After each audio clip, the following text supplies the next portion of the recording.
Good morning बच्चों। आज हम पाठ कर रहे हैं पाठ 16 संभावना। यानी कि हमारे पास किसी भी चीज़ के होने की क्या संभावना होती है। जैसे कि किसी सिक्के को उछालें अगर, तो क्या चित आएगा या पट आएगा। आपने देखा है सिक्के की दो तरफ होती हैं।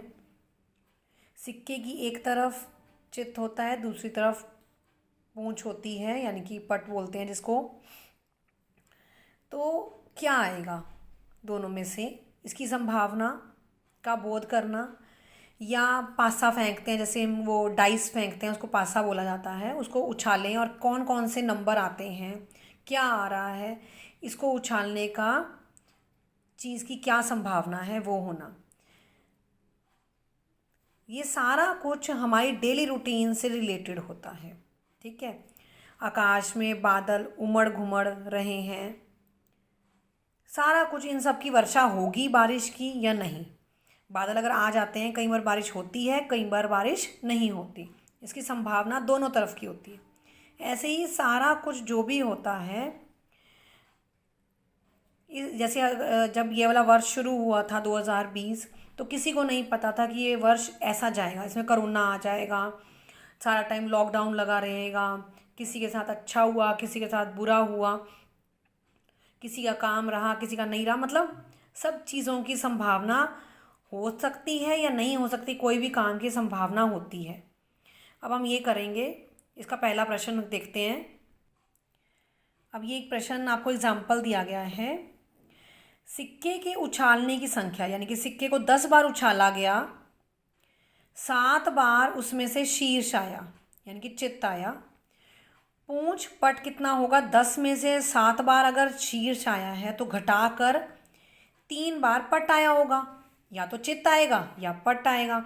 अगर 10 में से 7 बार चित्त आया है तो बाकी 3 बार क्या आया होगा, पट। अब अगर 20 बार उछाला जा रहा है, 11 बार शीर्ष आया, तो दूसरा क्या होगा, पट। यानी कि घटाएंगे तो 9 बार क्या आया होगा, पट। ऐसे करते करते हम, यानी कि अगर कोई भी हमें दिया गया है, उसमें से कुछ संभावना शीर्ष की है, तो उसका उल्टा निकालने के लिए हम दोनों को घटा लेते हैं। दूसरा क्या होगा, या तो ये हुआ होगा या ये हुआ होगा। अगर ये नहीं हुआ है तो घटाकर दूसरा हुआ होगा, दूसरे का आंसर निकल आएगा। देखते हैं, अब अभ्यास को शुरू करते हैं। ये जो अभ्यास का 6A का पहला क्वेश्चन है, इसके लिए मैंने आपको बोला था कि बुक में ही कर लेंगे। 20 बार सिक्का उछाला गया है, चित्त आया 12 बार, तो पट कितनी बार आएगा, दोनों को घटा देते हैं। 20 में से 12 गए, 8 बार। सिक्का अगर 30 बार उछाला गया है, 17 बार पट आया है, तो चित्त कितनी बार आएगा, घटा लेंगे इनको, कितनी बार आएगा, 13 बार। चित्त आने की संख्या, पट आने की संख्या पता है, तो कितनी, एक बार चित्त आया 22 बार और 18 बार पट आया, तो दोनों को जोड़कर कितनी बार सिक्का उछाला गया, 40 बार। ऐसे ही 32 बार चित्त आया, पट आया 28 बार, तो क्या आ जाएगा आंसर हमारे पास, 60 बार सिक्का उछाला गया, ताकि चित्त आया 32 बार और पट आया 28 बार। अब सिक्का उछाला गया n बार, m बार चित्त आया, दोनों को घटाएंगे तो पट आ जाएगा। यानी कि अगर हम कितनी बार सिक्का उछाला गया, n बार, उसमें से हम माइनस कर देते हैं चित्त वाले को, तो पट का आंसर आ जाएगा। नेक्स्ट देखिए, अब पासा फेंकने का क्वेश्चन है कि कई बार फेंका गया, ऊपर आने की संख्या सारणी में से ध्यान दीजिए और अभ्यास पुस्तिका में उसकी सारणी के रिक्त स्थानों को पूर्ति करिए। देखिए, पासों पर इन अंकों की संख्या, अब 1 आया या 2 आया या 3 आया या 4 आया या 5 आया या 6 आया, आएगा तो इनमें से ही कोई ना कोई। हमने पासा गिराया, यानी कि डाइस गिराया। पासा क्या है, डाइस। हमने पासे को गिराया, 15 बार गिराया, 2 बार 1 नंबर आया, 3 बार 2 आया, 4 बार 3 नंबर आया, एक बार 4 नंबर आ गया, एक बार 5 नंबर आ गया, तो 6 नंबर आया कि नहीं आया और कितनी बार आया ये देखना है। 15 बार हमें पता है कि उछाला गया। 2 जमा 3 5, 5 जमा 4 9, 1 10, 10 और 1 11, यानी कि अगर 15 में से हम 11 घटा दें तो 14, 4 बच गया, 15 में से 11 गए तो ये 6 अंक कितनी बार आया, 4 बार। ऐसे ही आप ये निकालेंगे और ऐसे ही ये भी निकाल लेंगे। इन सबको जोड़ लीजिए और जितना आएगा इधर वाले में से कुल में से घटा दीजिए। जो आंसर मिसिंग है, जो अंक मिसिंग है, उस अंक की संभावना आपको आने की संभावना पता चल जाएगी। नेक्स्ट क्वेश्चन देखिए। एक स्मागी पासे के 48 बार फेंका गया। प्रत्येक फलक के ऊपर आने की संभावनाओं को समान मान लेने पर, यानी कि हमारे पास ये पता है कि इन सब की जो ऊपर आने की संभावना है वो समान है, सेम है। अगर ये चीज़ ना लिखी हो फिर आंसर ये नहीं होगा।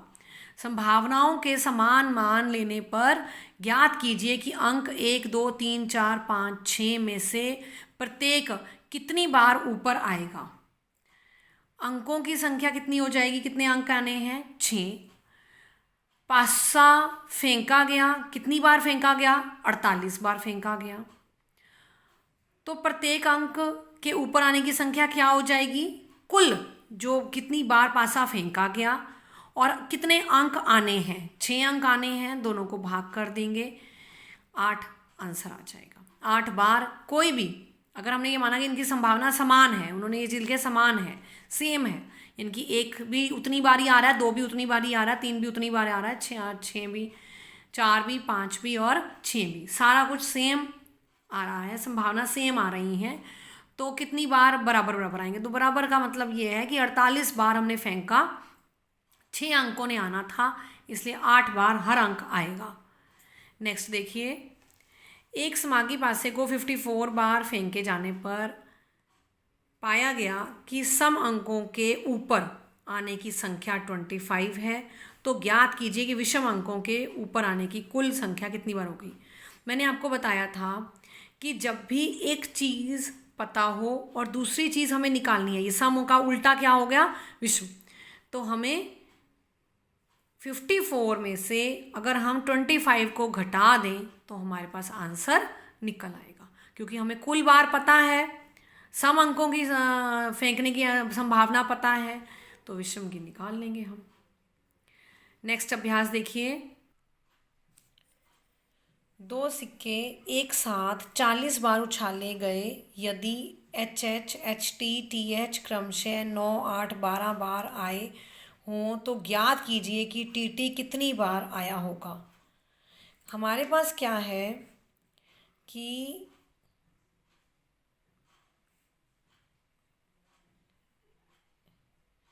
HH आने की दी गई है। देखिए क्या होता क्या है, कोई भी सिक्का है, यानी कि हेड या टेल, चित या पट, या हेड आएगा या टेल आएगा, सिक्का उछाला हमने, या हेड आएगा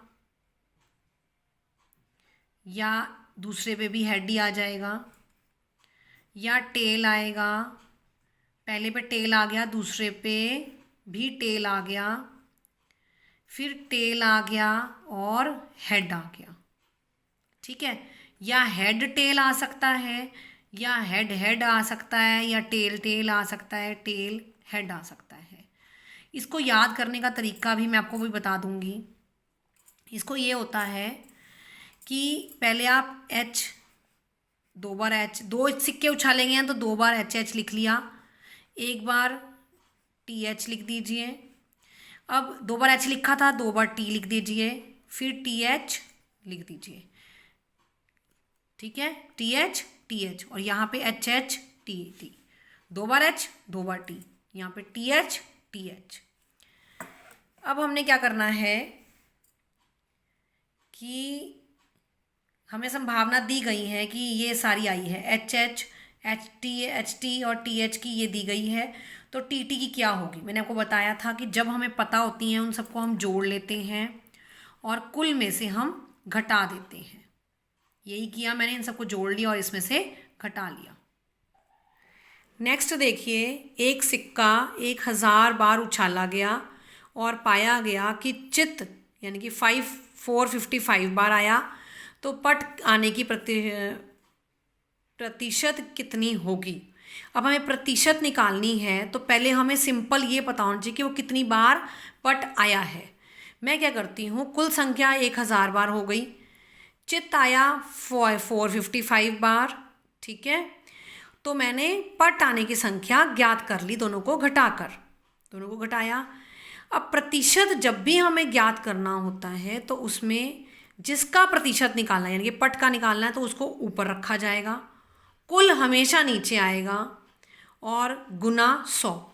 हमेशा जिसका भी प्रतिशत निकालना होता है, जिसका भी प्रतिशत निकालना है वो ऊपर आ जाएगा, वो संख्या ऊपर आ जाएगी, कुल नीचे आ जाएगा, गुना 100 से कर दिया जाएगा।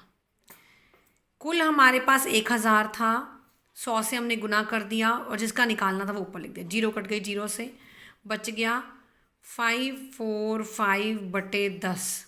नीचे 1 0 है यानी कि पीछे से 1 के बाद बिंदु लग जाएगी। देखिए कैसे, ठीक है, पीछे से 1 के बाद बिंदु लग गई, प्रतिशत आंसर आ गया हमारे पास। नेक्स्ट देखिए, 2 सिक्कों को एक साथ 400 बार उछालने पर देखा गया कि चित 90 बार आया। 2 चित आए 90 बार, 1 चित आया 210 बार, कोई भी चित नहीं आया 100 बार। इसमें से प्रत्येक घटना के घटित होने का प्रतिशत ज्ञात कीजिए। पहले तो कुल कितनी बार उछाला गया, 400 बार। किसका निकालना है उसको ऊपर रखेंगे, कुल को नीचे रखेंगे और 100 से गुना करते जाएंगे। देखिए कैसे, 2 चित में 90 का निकालना था हमें तो ऊपर आ गया, कुल 400 बार था नीचे आ गया, 100 से गुना कर दिया गया, आंसर निकाल लेंगे। 0 कट गई 0 से, 90 को 4 से भाग करके देख लीजिएगा, यही आंसर आएगा।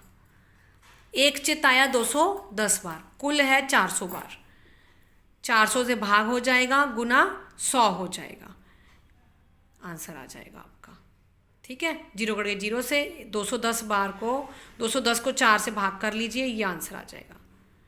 कोई भी चित नहीं आया 100 बार, कुल नीचे आ गया, 0 कट गई 0 से, 4 से भाग कर देंगे, 25% आंसर आ जाएगा। नेक्स्ट प्रश्न है, एक पासे को 1000 बार फेंके जाने पर प्राप्त परिणामों में 1 2 3 4 5 और 6 कितनी बार बारंबारता आई, वो सब सारणी लिखी गई है। प्रत्येक की आने की प्रतिशत ज्ञात करनी है। हमने क्या करना है, हमें ये दिया हुआ है, मैंने आपको बताया था कुल 1000 बार है, यानी कि जब इसका निकाल लेंगे तो इसके नीचे 1000 आ जाएगा, जब इसका निकाल लेंगे इसके नीचे 1000 आ जाएगा। जिसका भी हम निकाल रहे हैं उसके नीचे हम 1000 लिखते जाएंगे और 100 से गुना करते जाएंगे। देखिए 1000 लिखते जाएंगे, 100 से गुना करते जाएंगे। 0 कट गई 0 से, जो बच जाएगा वो आंसर आता जाएगा, ठीक है। नेक्स्ट देखिए, 2 पासों एक साथ फेंके जाते हैं और पासों पर ऊपर आने वाले अंकों का योगफल लिया जाता है। निम्नांकित घटनाओं को समुच्चय के रूप में लिखिए। प्राप्त योग सम संख्या हो। पहले तो 2 पासे जब फेंके जाएंगे तो क्या क्या पेयर्स बन सकते हैं, जैसे मैंने अभी आपको पीछे HT वाले पेयर दिखाए थे, वैसे 2 पासे अगर फेंके जाएं तो क्या पेयर बन सकते हैं। देखिए ये आपकी बुक में दिए गए हैं कि अगर हम पासे फेंकते हैं या तो दोनों पासों पर 1 1 आ जाएगा, या पहले पासे पे 1 आएगा फिर दूसरे पे 2 आ जाएगा, या फिर 1 आएगा दूसरे पासे पे 3 आ जाएगा, एक पासे पर 1 आएगा दूसरे पासे पर 4 आ जाएगा। यानी कि ये सारी संभावनाएं हैं कि आखिर आपके पास से गिरने पर क्या आ सकता है। आपने पास से गिराए, क्या क्या आ सकता है, इनमें से ही कुछ ना कुछ आएगा, क्योंकि 6 नंबर से ऊपर कोई नंबर नहीं होता। या तो पासों पर 5 4 आ जाएगा या 5 2 आ जाएगा। एक पहले पे 5 आया, दूसरे पे 2 आ गया, यानी कि 6 भी आ सकता है, कुछ भी आ सकता है। अब पहला है हमारे पास प्राप्त योग सम संख्या हो। देखिए कैसे, इनमें से जो भी कोई संख्याएं प्राप्त हुई हैं उनमें से संख्या का सम होना चाहिए, यानी कि 1 और 1 2, यानी कि सम संख्या बन रही है। 1 और 3 जमा जोड़ के 4 बन गए, यानी कि सम संख्या बन रही है। 1 और 4 देखो 5 बन रहा है, ये सम संख्या नहीं है। सम संख्याएं होती हैं 2 4 6 8 10 12 14, यानी कि जो भी हमारे पास 2 के पहाड़े पर चली जाए वो सम संख्या होती है। तो ऐसी जो भी संख्याओं का जोड़, जैसे मैं कोई उठा लेती हूँ 3 और 3 6, हाँ ये सम संख्या होती है। 3 और 2 5 नहीं होती सम संख्या, यानी कि ये वाला नहीं आएगा उत्तर में। इसलिए जो भी हमारे पास सम संख्याएं बनती हैं मैं वही लिख रही हूँ। 1 और 1 2, 1 और 3 4, 1 और 5 6, 2 और 2 4, 2 और 4 6, यानी कि ये सम संख्याओं का ही जोड़ बनना चाहिए। मैंने उठाई उसमें से ही है, मैंने इसमें से ही उठा के लिखे हैं, लेकिन मैं चेक करती गई, जो बनते थे मैं उनका आंसर लिखती गई। प्राप्त योग 3 का अपवर्तक होना चाहिए, यानी कि 3 के पहाड़े पे जाता होना चाहिए, यानी कि योग जो है इन दोनों का 3 या 6 9 12 15 18 जो 3 के पहाड़े पे जाते हैं वही होना चाहिए। जैसे 1 और 2 3, 1 और 5 6, 1 और 5, यहाँ 1 और 5 नहीं आएगा, यहाँ आएगा 5 और 1, 1 और हाँ 5 और 1 आएगा यहाँ पे, ये नहीं आएगा, ये एक्स्ट्रा है। 2 और 1, 2 और 4 6, 3 और 3 6, 2 और 1 3 बन गया ना। 3 और 6 9, ये भी जाता है। 4 और 2 6, ये भी जाता है। यानी कि जो भी 3 के अपवर्तक होंगे, 3 के टेबल पे जाते हैं, पहाड़े पे जाते हैं, वही इनमें आंसर्स आएंगे। प्राप्त योग 4 का न्यून होना चाहिए, यानी कि 4 से छोटा होना चाहिए। 1 और 1 2, 1 और 2 3, 2 और 1 3, ये छोटे हैं 4 से सारे। प्राप्त योग 10 का अधिक होना चाहिए, यानी कि 5 और 6 11, 6 और 5 11, 6 और 6 12, ये सारे के सारे मैंने इसी में से ही चेक किए हैं। ये बनाने अगर आपको आ जाते हैं तो आप इनमें से ये सब निकाल सकते हो।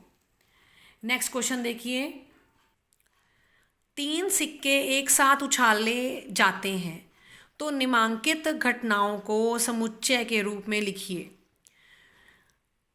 अब हम 3 का क्या है देखिए कैसे पेयर बनते हैं। ये सब पेयर 3 सिक्के उछालने पर बनते हैं। देखिए कैसे, 3 है तो 3 बार H लिख लीजिए, ठीक है, फिर 3 बार T लिख लीजिए। अब देखिए H H H T T H H H H T T H, ये आपके बन जाएंगे ये वाले 3 बनाने के। मैंने आपको बताया 3 बार ये लिख लीजिए, 3 बार ये लिख लीजिए।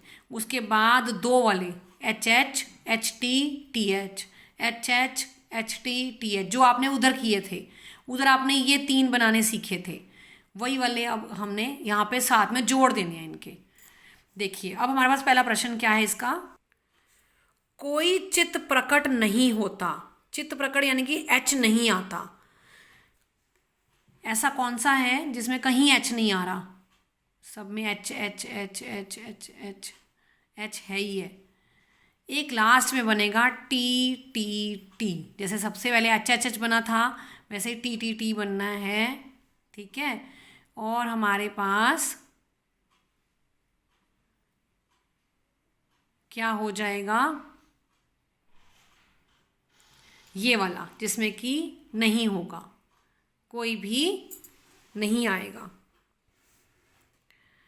नेक्स्ट आएगा केवल एक चित्त प्रकट हो, यानी कि एक H आ रहा है। देखो इसमें एक H आ रहा है, इसमें भी एक H आ रहा है, इसमें भी एक H आ रहा है, ये सब मैंने वहीं से उठाए हैं। नेक्स्ट देखिए कम से कम 2 चित्त, यानी कि 2 H तो होने ही चाहिए, 2 से ज़्यादा। कम से कम का मतलब होता है कि 2 तो होने ही चाहिए, 2 से ज़्यादा भी हो सकते हैं।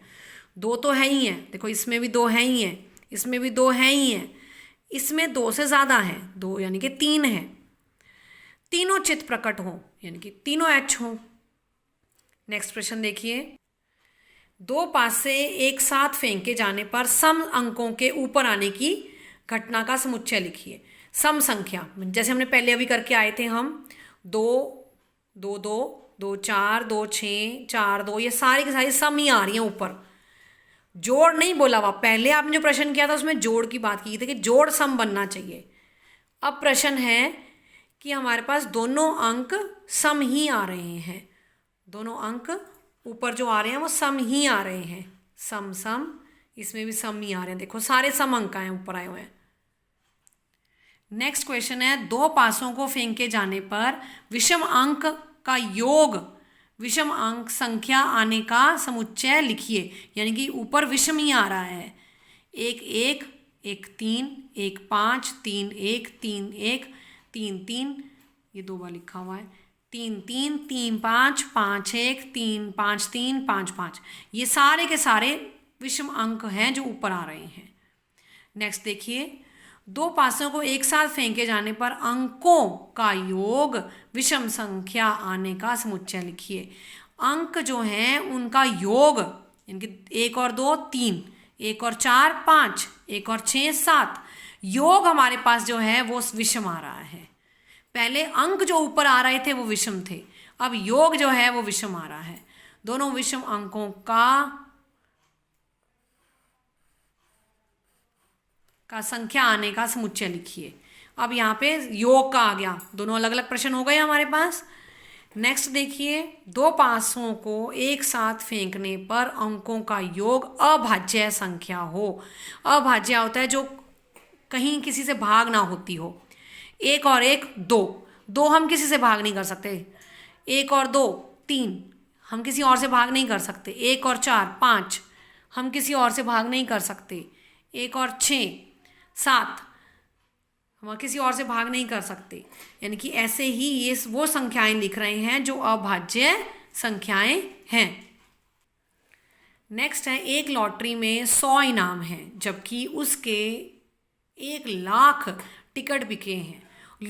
इस लॉटरी का एक टिकट खरीदने वाले व्यक्ति का इनाम जीतने की संभावना कितनी है? 100 इनाम है उसके, ठीक है, और टिकट कितनी बिकी हैं? 1,00,000। तो हम संभावना निकाल लेते हैं, जीरो कट गई जीरो से, 1/1000 संभावना बहुत कम है कि हमारा इनाम निकलेगा, हमारा इनाम आ सकता है। 100 ही इनाम है, उन 100 इनामों में से कोई भी इनाम आ सकता है हमारा, लेकिन 1,00,000 लोगों में से ही ये इनाम मिलेगा। तो हमने 100/1,00,000 करके देख लिया कि कितना इनाम हमें मिल सकता है। 1/1000 संभावना है कि इनाम आ सकता है।